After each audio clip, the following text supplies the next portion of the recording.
All right, guys, we're back. Thank you. Sam Adams right there, giving us a little cheers. As I've touched on all semester, we'll continue to touch on, one of the things I love about this particular course is how it introduces you to so many different business concepts.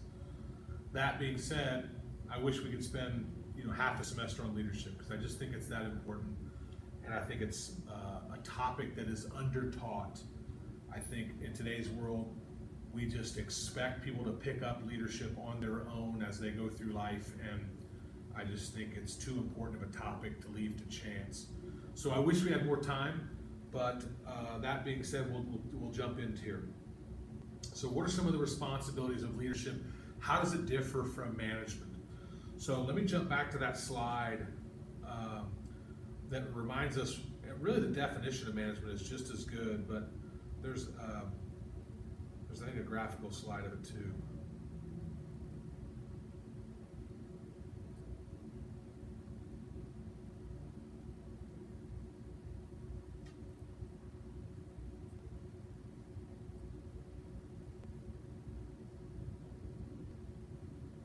Sorry, I didn't realize it was this far back, rather going faster there. That's what I was looking for.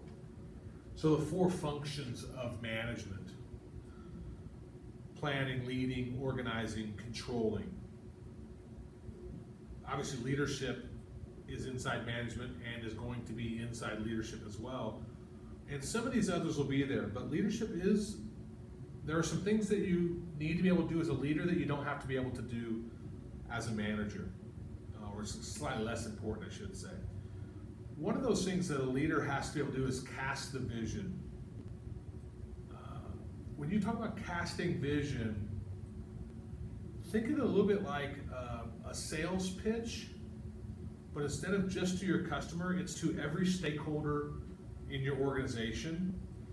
Think of it as, if I'm casting a vision, I am promoting my organization to all the stakeholders that have interest in my organization in a manner that gets them excited, that reaffirms they are doing business with the proper company, that they're working at the proper company, that they're buying from the proper company.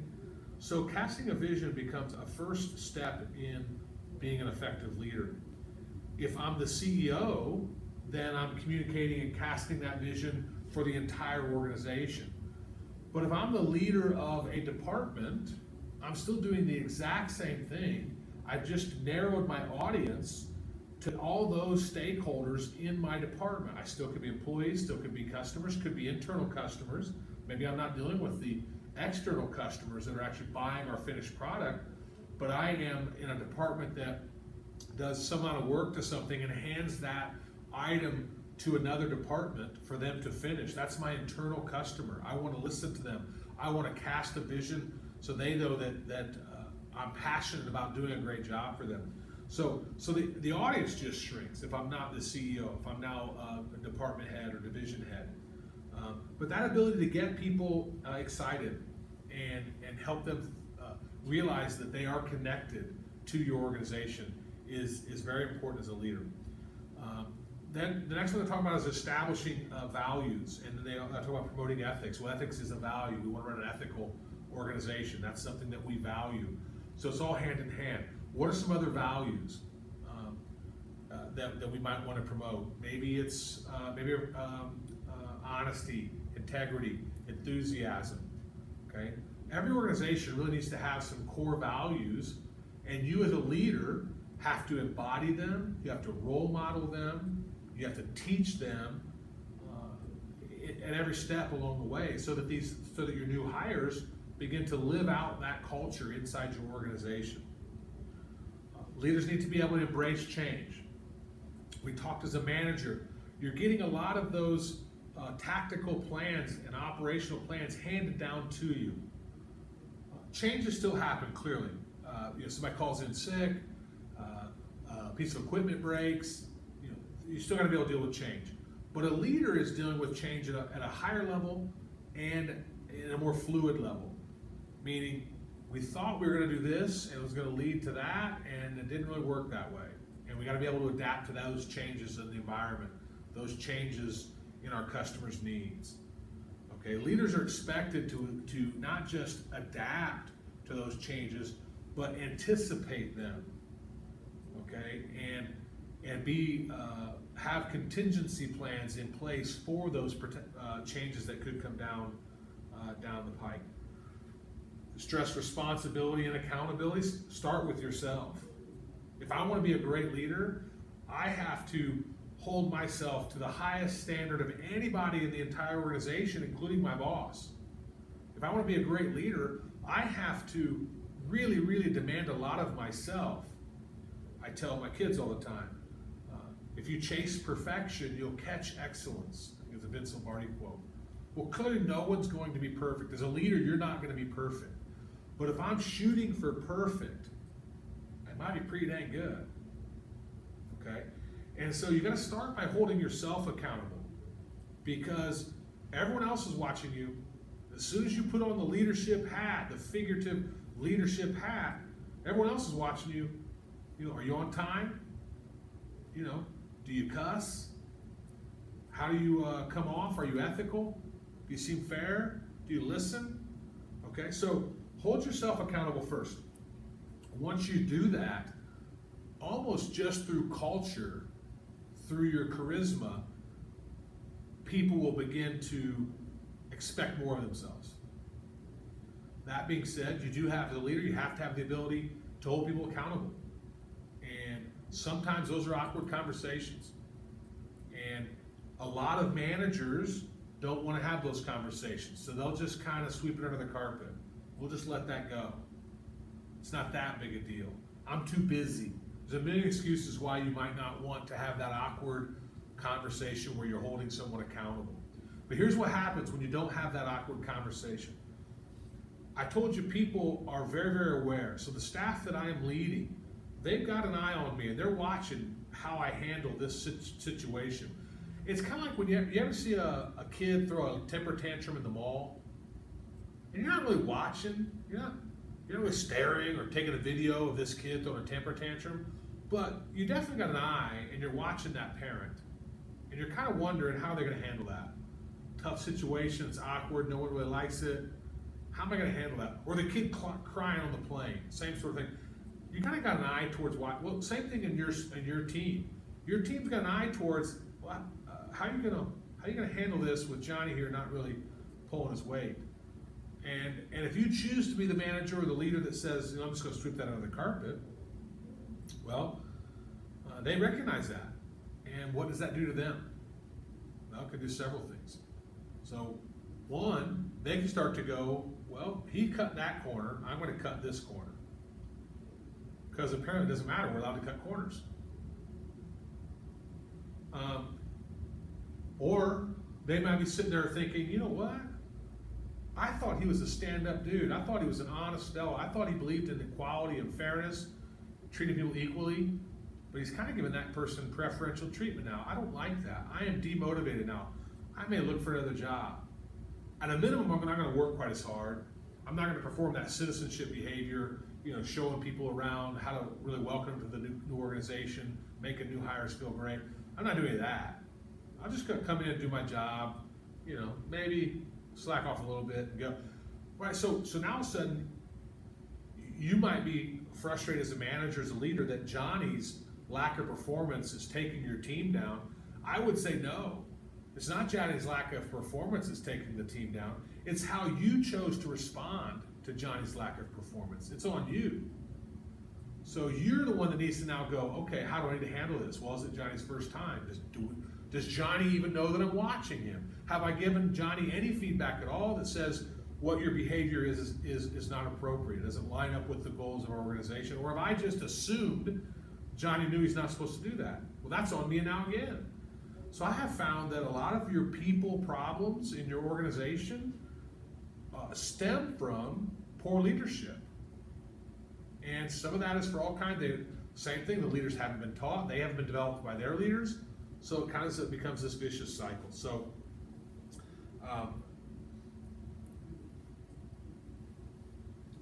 I'll just give you an example here of, what do you bring to your team, how you're going to share the news. Transparency, very, very critical. you don't even really want the perception of kind of a back office in group. You don't want people to think that there's a handful of people on the team that really have it better than the rest of the team. And when you don't believe in transparency, when you don't put the extra effort in to be more transparent, that can happen very naturally. And so what do we talk about transparency? The biggest way I see it happen is sometimes a leader will know that there's bad news coming and they just don't want to share it because they're afraid of how the employees are going to react. And you should be afraid how they're going to react. But holding that information back to the very last minute probably isn't the best way to deal with that.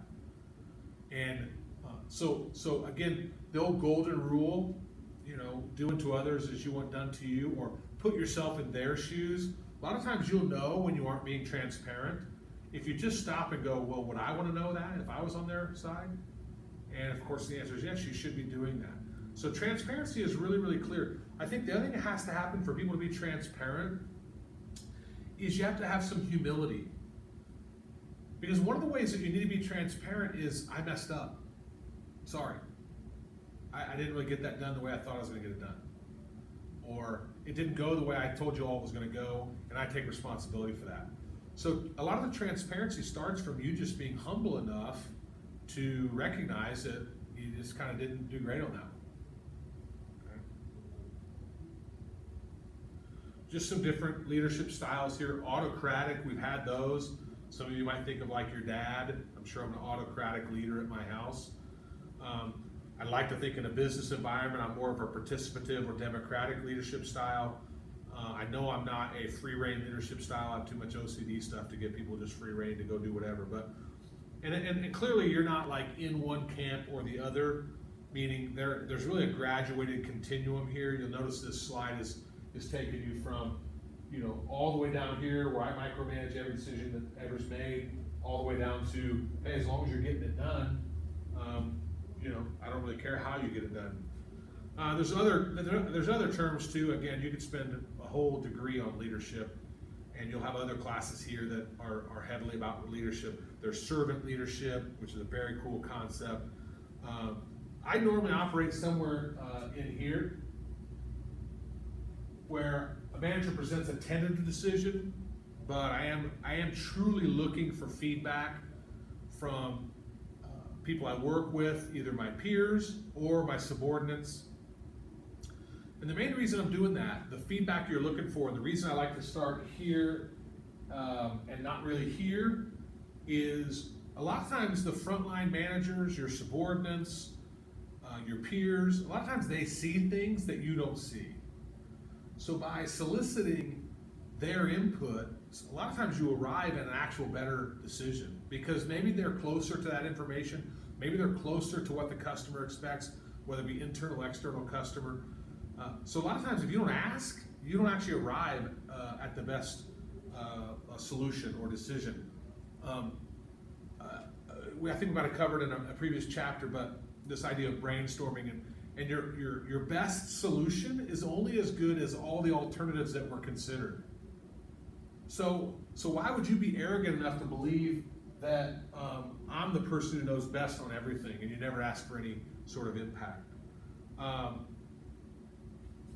I usually stop short of this one, which is manager defines limits and asks groups to make the decision. I think that's mostly because I've been in a small business environment where they may not have had enough training. There may be a pretty significant gap from the CEO level to the frontline manager, from experience, from training standpoint. So I don't want to turn everything over to them and say, hey, look, hope you do right. So I like being involved, but being able to adapt and listen to their feedback.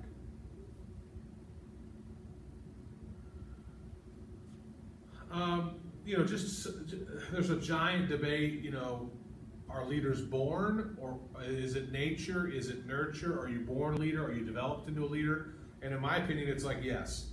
I think you can have some natural born personality traits that make it easier for you to become a leader. I think it's a little easier for an extrovert to be a leader than an introvert. Doesn't mean there aren't great introvert leaders. I'm just saying there are some natural sort of skills that you come out with. But I think a lot of it is nurture as well. What is developed, and this is why I get so passionate about taking leadership courses, because you need to know this stuff, and yet we're not doing much of it in high school.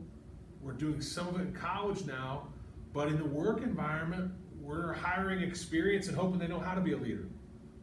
And whereas I think you can really, really develop a lot of your leadership skills. Empathy being a big one. Empathy is something we do in our daily lives, we don't think about in our business lives. And yet, if I can have empathy for what you're going through, think of the strength or the relationship that can be built just off of that building block alone. So now I empathize, I understand, I listen, you trust me a little bit more. So now, days later, when I need you to do A and you've been doing B, you don't think, well, he's out to get me. He's always out to get me. Okay, so I think nurture is a lot of it as well. Empowerment. I think people generally want to do a good job, and I think people generally want to have some say in the work and the business and the environment that they're doing business in or they're working in. And I think the only way that process breaks down, or the main way that breaks down, is if that person, that employee, hasn't been trained, hasn't experienced whatever situation they're in and being asked to respond to. So let me back up a little bit with empowerment. There's kind of this camp of thought, if you think more of the military hierarchy, one boss who hands down to these two bosses, who hand down to these four people, who hand down to the whole, right? That whole command and control sort of approach. A lot of businesses function under that, military functions under that, and that can be an effective tool. However, I think people want to have a certain amount of autonomy. They'd rather be taught how to respond to different indicators, how to make the best decisions, how to problem solve on behalf of their team. I think people want that experience.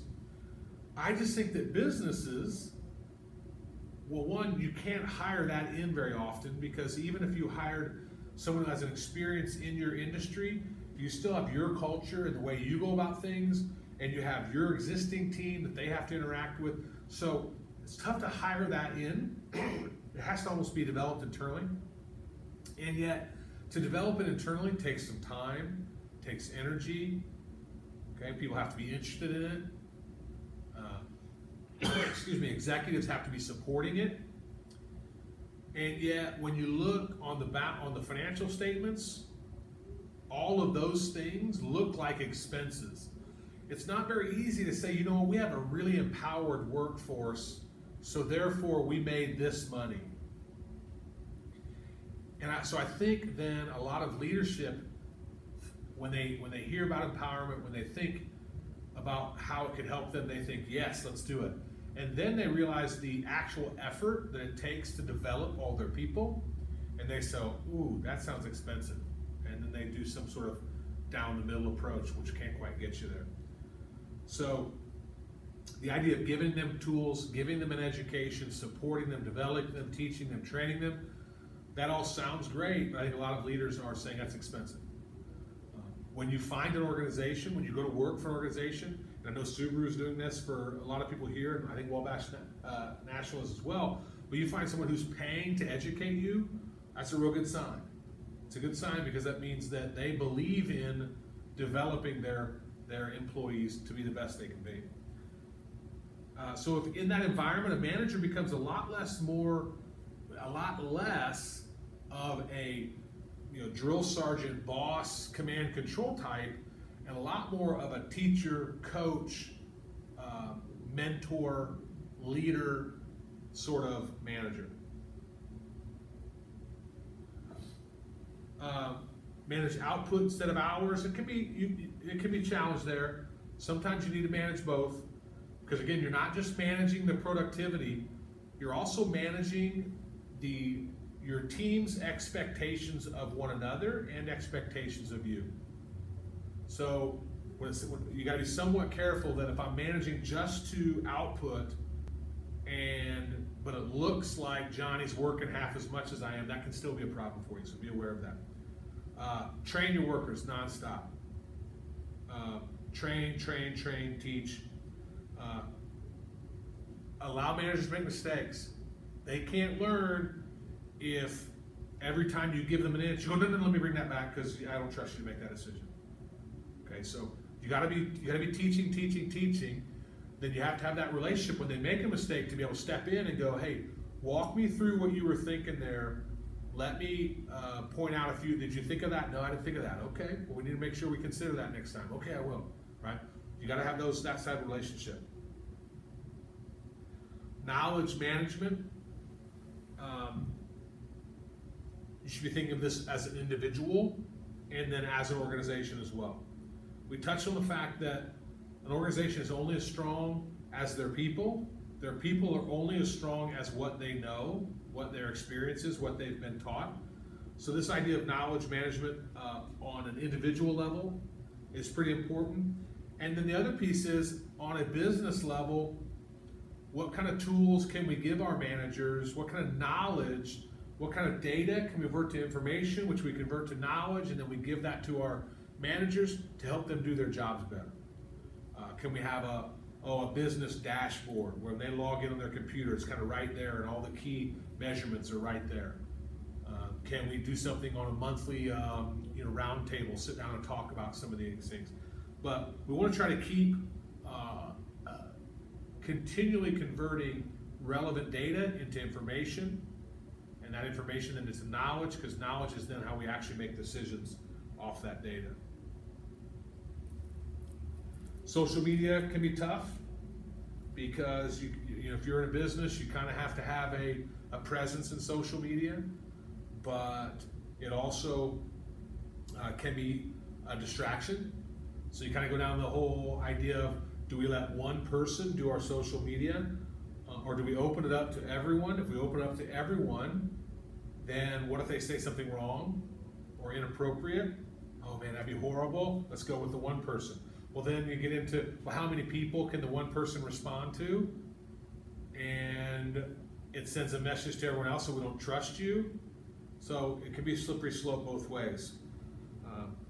The best companies out there are engaging in social media, more than one person, so that they can really reach the customer. So there's this fluid conversation through the social media channels. 5 steps of controlling. Again, we've talked about this. You gotta have a standard first. So what's our benchmark? What are we trying to shoot? What are we trying to accomplish? Then you're gonna monitor and compare results back against that. You're gonna have to communicate changes that might need to happen or corrective actions and start the whole process over again. I think we get that.